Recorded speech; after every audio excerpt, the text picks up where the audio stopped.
Today's video was sponsored by John Wambugu, a true patriot and a Kenyan nationalist at heart.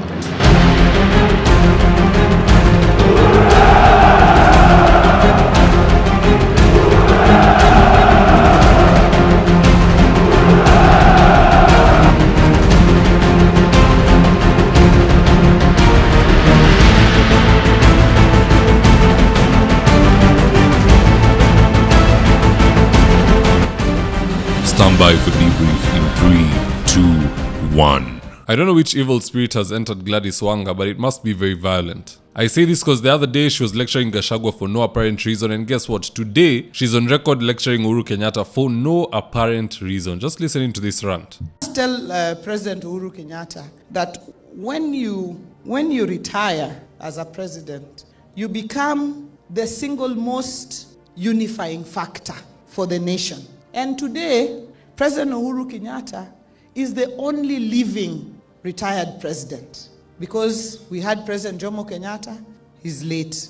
We had President Mwai Kibaki, he's late.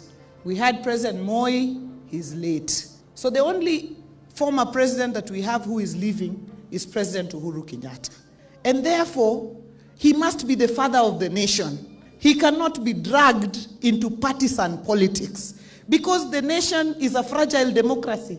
At any point, we can move and we can be divided. Because us as partisan politicians, we can divide the nation. There must be that one person who can be a uniting factor. And that should be a former head of state. So I just want to say that it is important for President Uhuru Kenyatta to guard that, to guard the sense of unity that he can provide to this nation.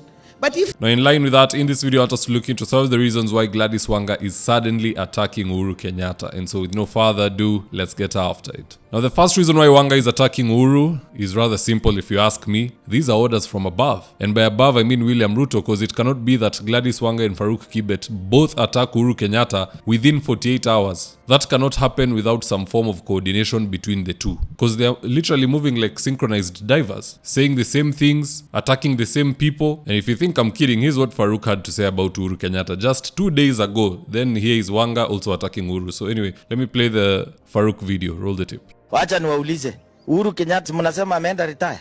Kweli mkipima ameenda retire? Anatafuta nini? Wacha tuhesabu. Mimi kwa sababu nimekuja hapa na mnisikize vizuri na msichukulie msaa. Uhuru Kenyatta anafaa kwenda, kwanza yeye ni tajiri by nature. Kabla hujaamka alizaliwa kwa mattress, ako vizuri.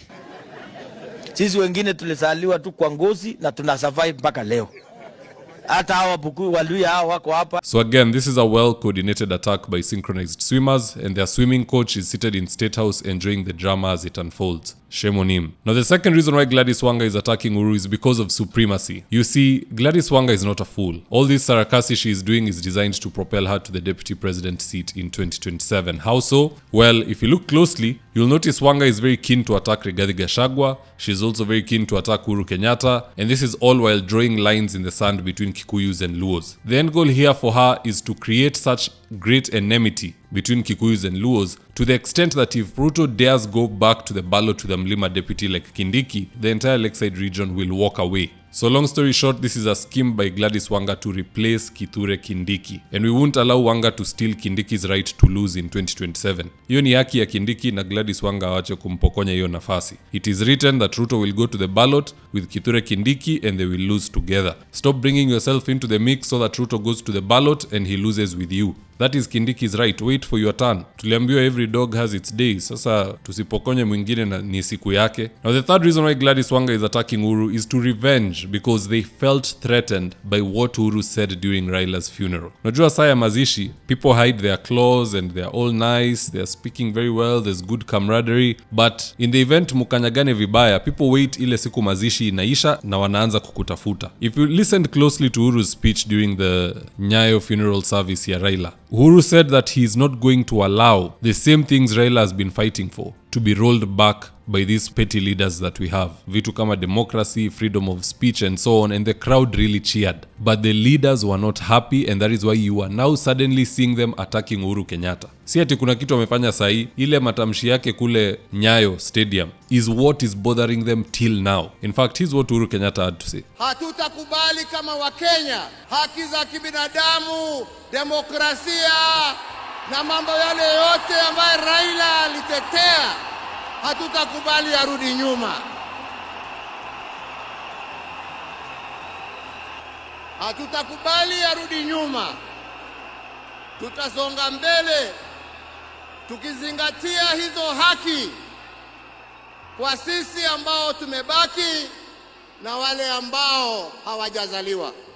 Hivyo ndivyo ndugu yetu angependa kuona, na hiyo ndio njia ya kuona legacy yake kama kiongozi wa taifa letu.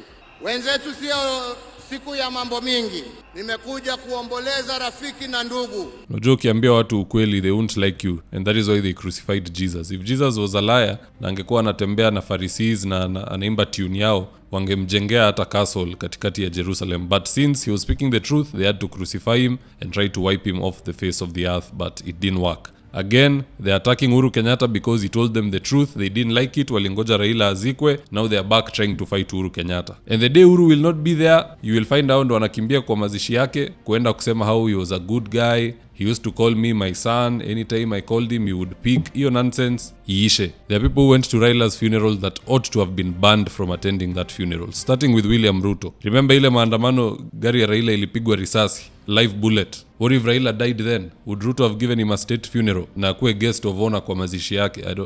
It just doesn't make sense. Anywho, having said that, let's see what Kenyans on X have to say about Gladys Wanga's rant. And I quote, Musa said, huyu naye bila Raila Odinga hakuna kitu anaweza tuambia, akwende huko. Unfortunately, ile ujeuri walikuwa wakionyesha kwa Raila ndio wakae relevant in ODM is not going to work with William Ruto. He's not and will never be like Raila Odinga. Honorable KD Kani said, Wanga's still a toddler in national politics. She will learn the hardest way. Samoei wouldn't go for such a petty person. Ameanza kiburi na maringo na safari bado. Wait until Raymond demands her position. She'll go cry. Duncan Mwiti said, Gladys Wanga is living a fairy tale after she was promised to deputize William Ruto in 2027. When Were died, she grieved more than the widower. On the contrary, when Baba Raila Odinga passed on, she hurriedly convened a meeting to succeed him. Hypocrisy in steroids. Manu Chandaria said, this one has lost taste completely. Trying to be relevant where she can't. Kenyans will not be swayed even an inch. We know what we want. Wacha Gladys Wanga aendelee kupiga mdomo mingi ya bure. But what say you guys? Do drop me your comments in the comment section below and I'll do best to read them and to give you a response. So with that, is today's ad of the day. If you're in need of electrical wiring, solar installation or electrical fittings such as strip lights, snake lights, downlighters or chandeliers, contact Engineer Wycliffe at 0707 476602 and he'll get your house dapped up.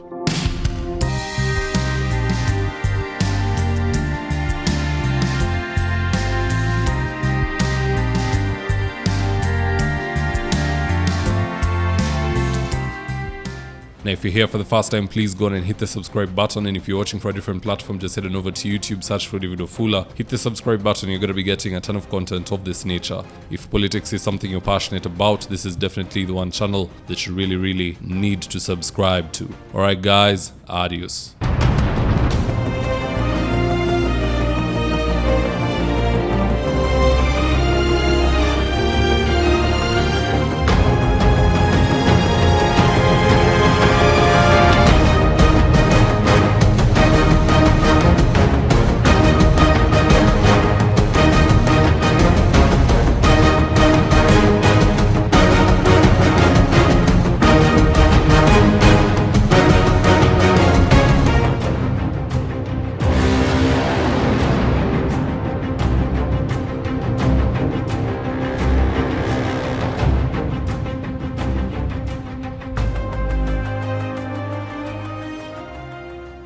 Thank you for choosing David Wafula as your primary news platform. We put countless hours in research, recording, and editing. By showing up each and every day to watch our videos, you encourage us to generate more videos for the viewers. We are on a mission to inform, educate, and build a better tomorrow.